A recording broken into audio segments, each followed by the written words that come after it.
Why should CLT be implemented into the Ecuadorian EFL curriculum?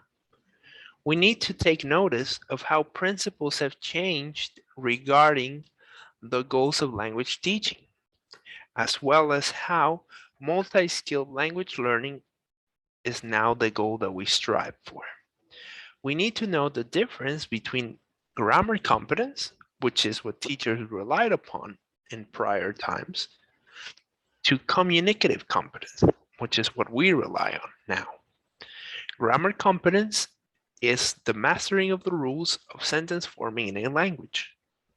However, communicative competence goes beyond that, and it is to have the capacity to use the language for meaningful conversation, as well as having a range of dominion in specific language context as per CEFR qualifications. Students will now be able to have the capacity to adapt to language vernacular based on context, tone, setting, and personal bias, as well as cultural approach. Understanding of ample selections of readings of various levels of difficulty and topicality will be the ability to create and to understand such text.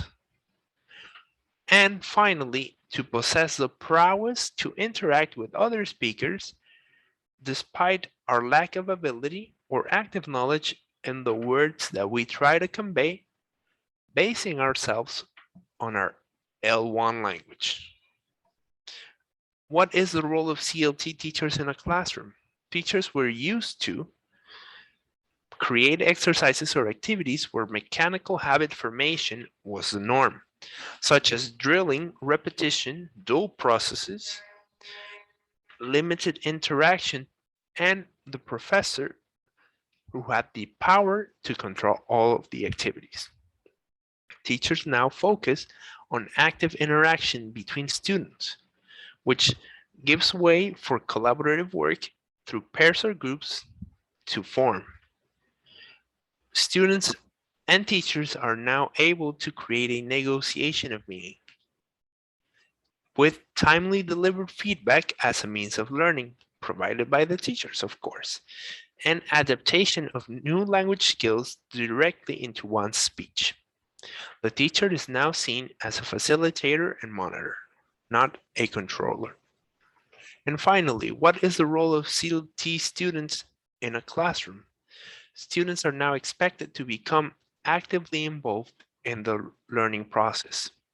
They are to learn how to work in groups and to use their classmates' input and feedback as opportunities to learn, discarding the formerly used individualistic approach to learning for a better, more interactive approach, which is group collaboration. Thank you.